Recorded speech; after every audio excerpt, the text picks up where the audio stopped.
I guess we knew to a certain extent how much Louis was connected with the press, but I don't think we realized how far, how deep. And that's quite a revelation when we got to it, because we didn't do these interviews together. We've always known the way Louis Walsh operates, and in fairness to him, Ireland and the name Louis Walsh, he's a big name and a big fish in the music industry. Boyzone had it all: hit songs, screaming fans, and classic 90s boy band charm. But how did it all go wrong? Most think Boyzone was Louis Walsh's creation, but the real mastermind was a teen from Dublin, Mark Walton. Mark and his friend Shane Lynch dreamed of a boy band and took the ideas straight to Louis Walsh, who was already managing Irish acts. But Louis wasn't looking for just any band, he wanted global stardom.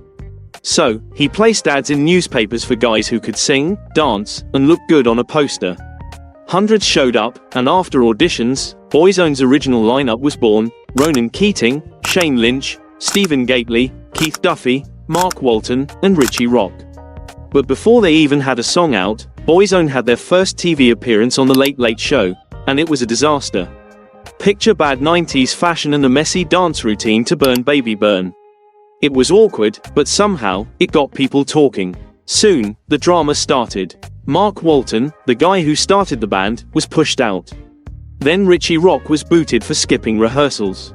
The group was down to 4 members until Mikey Graham, who didn't make the initial cut, got a second chance and completed the final lineup. Louis Walsh wasn't just managing Boyzone, he was making them famous. His secret weapon, gossip. He fed fake stories to tabloids, even spreading rumors about the band members dating celebrities to keep them in the spotlight.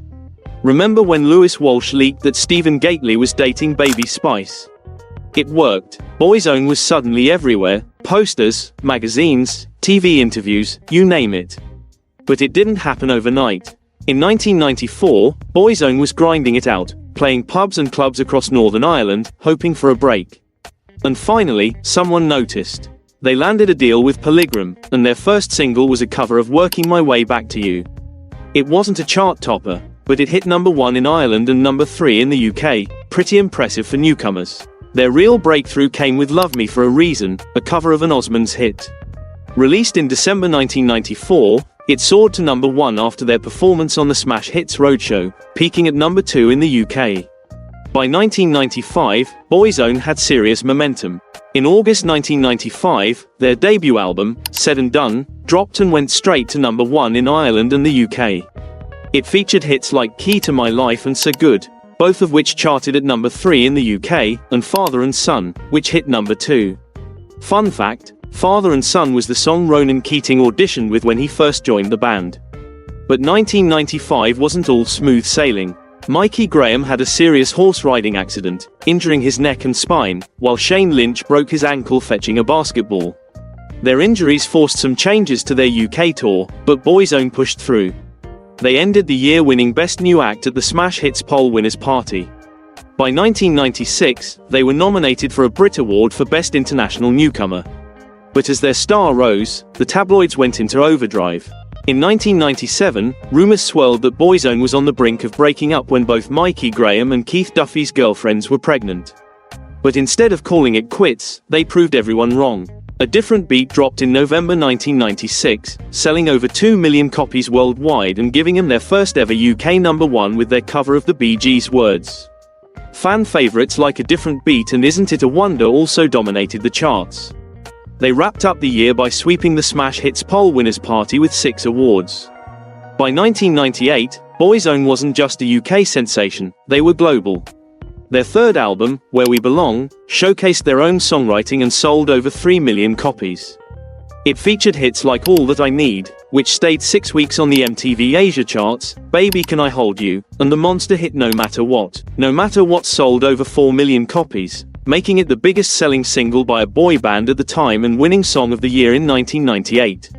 By 1999, their By Request Greatest Hits album had sold over 4 million copies, and tracks like When the Going Gets Tough, You Needed Me, and Every Day I Love You were everywhere. But as success soared, tensions rose behind the scenes.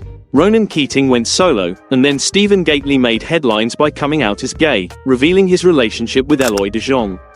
While many fans embraced Stephen's honesty, not everyone reacted well. At one performance, some fans booed him and threw Boyzone t-shirts on stage.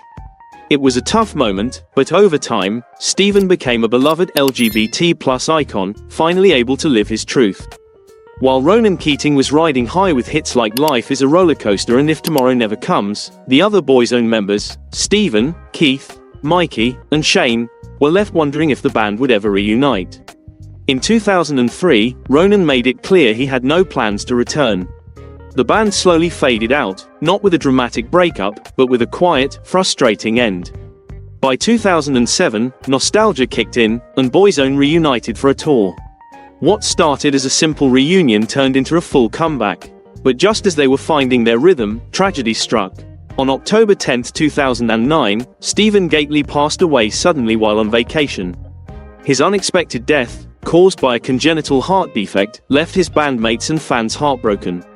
To honor Stephen, Boyzone released Brother in March 2010, featuring 2 songs he had recorded before his passing.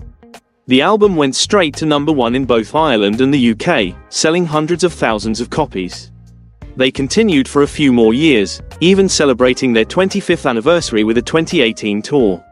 They released Thank You and Good Night, with songs written by Sam Smith and Ed Sheeran, giving their sound a fresh update.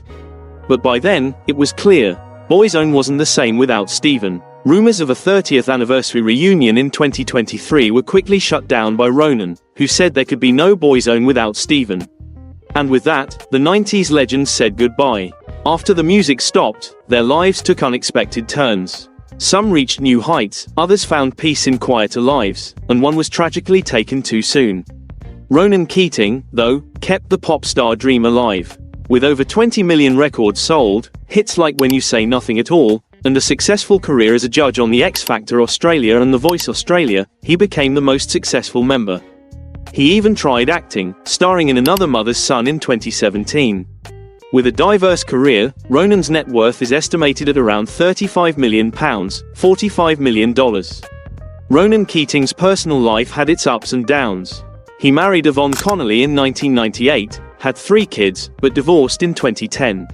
Love came knocking again with TV producer Storm Actretz, whom he married in 2015, and they have a son, Cooper, born in 2017.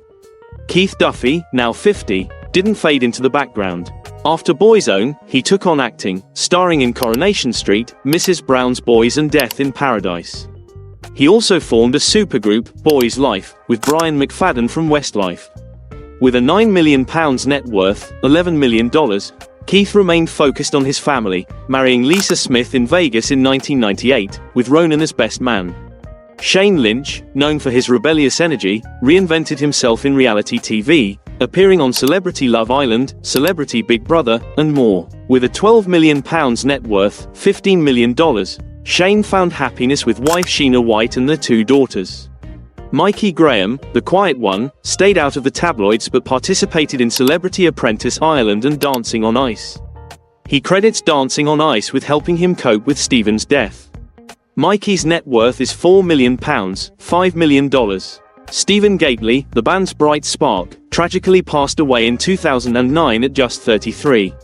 Known for his infectious energy and creative spirit, he had started a solo career and even written a children's book. His death left a void in Boyzone that could never be filled. Before Boyzone's final lineup, 2 other members, Richard Rock and Mark Walton, were briefly part of the group. Richard Rock's bad boy behavior got him kicked out, while Mark Walton quietly left and built a fortune. He founded Fifth Avenue and became a judge on Vietnam Idol, even claiming to be a billionaire. If you think you know everything about Boyzone, think again. The tension with Louis Walsh didn't just fade after Boyzone split, it got a lot worse. During the band's hiatus, Walsh abandoned him to manage Ronan Keating's solo career. But when Boyzone officially broke up in 2009, the split wasn't exactly friendly. By 2012, Walsh was publicly bashing Ronan, calling him talentless and spoiled. He even remarked, "He hasn't added any records since I left." But Ronan wasn't the only one feeling the sting. Keith Duffy opened up about how Walsh's constant criticism crushed his confidence and made him feel invisible within the band. He claimed that Walsh suppressed him, never giving him the chance to showcase his vocals. It's clear that the damage Walsh caused didn't just go away, and the bad blood between him and the band still lingers.